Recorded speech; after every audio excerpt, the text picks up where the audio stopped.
आज मैं आपको उस नायक की कहानी सुनाने जा रहा हूं जो कौरवों में से था, जिसने धर्म पर प्रश्न उठाया। इतिहास की धूल में कई नाम दब जाते हैं, लेकिन कुछ ऐसे होते हैं जो शोर नहीं करते, फिर भी सदियों तक गूंजते रहते हैं। महाभारत की विशाल कथा में जहां भीम की शक्ति, अर्जुन की वीरता और कृष्ण की नीति का वर्णन होता है, वहीं एक ऐसा नाम भी है जो अक्सर अनसुना रह जाता है, विकर्ण। वो ना तो विजेता था, ना ही इतिहास का नायक बनाया गया, लेकिन ही एक आवाज थी जिसने अन्याय के खिलाफ खड़े होने की हिम्मत दिखाई। ये कहानी उसी सच्ची आवाज की है जो अंधेरे महल में भी बुझी नहीं। हस्तिनापुर का महल बाहर से जितना भव्य दिखाई देता था, उसके भीतर उतना ही गहरा अंधकार पनप रहा था। एक ऐसा अंधकार जो धीरे धीरे सब कुछ निगल रहा था। धृतराष्ट्र नेत्रों से अंधे थे, पर उनके भीतर का भय और मोह कभी अंधा नहीं हुआ। गांधारी ने अपनी आंखों पर पट्टी बांधकर अपने जीवन को पति के साथ जोड़ दिया, लेकिन उस त्याग के बाद भी महल में शांति नहीं आई। उनके 100 से अधिक पुत्र शक्ति, अहंकार और विरासत के नशे में पले बढ़े। उन्हीं में से एक था दुर्योधन, सबसे तीक्ष्ण, सबसे जिद्दी और सबसे खतरनाक। दुर्योधन का हृदय शुरू से ही अंधकार से भर चुका था। उसका साथ देता था उसका भाई दुशासन, जो बिना सोचे समझे उसके हर आदेश का पालन करता था। और इन दोनों के पीछे था उनका मामा शकुनी, एक ऐसा व्यक्ति जो मुस्कान में विष छिपाए रहता था। उसकी हर बात में चाल और हर हंसी में जाल होता था। वो भली भांति जानता था कि यदि पांडव टूट गए तो कौरवों का मार्ग स्वयं साफ हो जाएगा। लेकिन इसी भय और अंधकार के बीच एक और राजकुमार था, विकर्ण। वो भी धृतराष्ट्र और गांधारी का पुत्र था, लेकिन अपने भाइयों जैसा नहीं। जहां अन्य भाई लालच और अहंकार में डूब रहे थे, वहीं विकर्ण के भीतर एक अलग ही प्रकाश था। वो धैर्यवान था, विचारशील था और सबसे महत्वपूर्ण, न्याय को समझने वाला था। उसने गुरु द्रोण से शस्त्र विद्या सीखी थी, इसलिए वो कमजोर नहीं था, लेकिन उसकी सबसे बड़ी शक्ति उसकी तलवार नहीं, बल्कि उसका विवेक था। महाभारत के उस अंधकार में विकर्ण एक दीपक की तरह था, जो हर हाल में जलते रहने की कोशिश कर रहा था। अब कथा उस घटना की ओर मुड़ती है जिसने इतिहास की दिशा बदल दी, द्यूत क्रीड़ा यानी जुआ।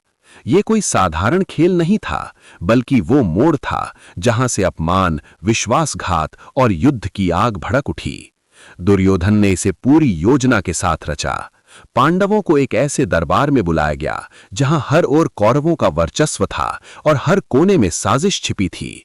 ऊपर से शकुनी का छल और युधिष्ठिर की धर्मनिष्ठा, यही पर्याप्त था सब कुछ बिगाड़ने के लिए। युधिष्ठिर, जो धर्मराज कहलाते थे, अपने कर्तव्य और मर्यादा को अत्यधिक महत्व देते थे।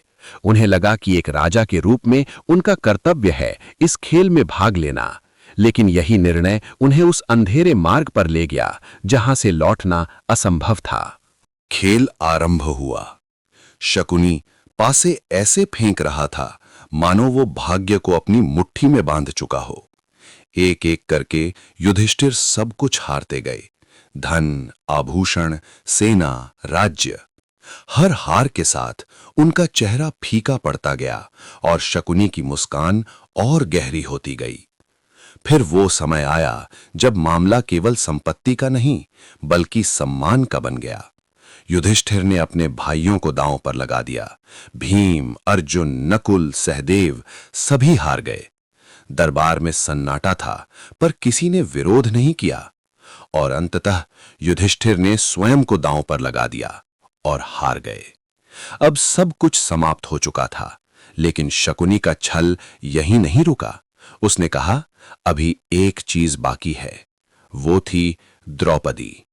द्रौपदी, जो अग्नि से उत्पन्न हुई थी, केवल एक स्त्री नहीं थी, बल्कि शक्ति और स्वाभिमान की प्रतीक थी। जब उसे दरबार में घसीट कर लाया गया, तो उसने भय से नहीं, बल्कि साहस से प्रश्न किया कि जिसने स्वयं को हार दिया हो, क्या उसे मुझे दांव पर लगाने का अधिकार था? उस एक प्रश्न ने पूरे दरबार को स्तब्ध कर दिया। और तभी एक आवाज उठी। वो आवाज थी विकर्ण की। विकर्ण खड़ा हुआ। उसने निर्भीक होकर कहा कि यह सब अधर्म है। उसने स्पष्ट किया कि एक स्त्री का इस प्रकार अपमान करना किसी भी धर्म के अनुसार उचित नहीं। उसने कहा कि द्रौपदी को दांव पर लगाना अन्याय है।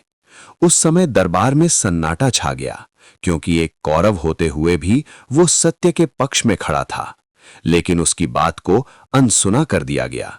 फिर वो भयानक दृश्य आया। दुशासन ने द्रौपदी के वस्त्र हरण का प्रयास किया। द्रौपदी ने श्री कृष्ण को पुकारा और एक चमत्कार हुआ। वस्त्र बढ़ते गए और उसका सम्मान बच गया। उस दिन से महाभारत का युद्ध निश्चित हो गया। समय बीता और कुरुक्षेत्र में युद्ध आरंभ हुआ। विकर्ण कौरवों की ओर से लड़ा, ये उसकी मजबूरी थी, लेकिन उसके भीतर का सत्य जीवित था। एक दिन उसका सामना भीम से हुआ। दोनों एक दूसरे को समझते थे। एक पल के लिए समय ठहर सा गया, लेकिन युद्ध अनिवार्य था। भीषण युद्ध हुआ और अंततः विकर्ण वीर गति को प्राप्त हुआ। भीम ने उसे देखा और उसके मन में जीत नहीं बल्कि दुख था, क्योंकि वो जानता था कि विकर्ण उन दुर्लभ लोगों में से था जो अंधकार में भी प्रकाश बनने का प्रयास करते हैं। यही इस कथा का सार है। रिश्ते, पक्ष और सत्ता से ऊपर होता है न्याय। सच के लिए खड़ा होना आसान नहीं होता, खासकर जब अपने ही उसके खिलाफ हो। विकर्ण हार कर भी अमर हो गया, क्योंकि जो सत्य के साथ खड़े होते हैं वे कभी मिटते नहीं, वे इतिहास बन जाते हैं। दोस्तों, अगर आपको ये कहानी पसंद आई हो तो कृपया लाइक, शेयर और सब्सक्राइब करें।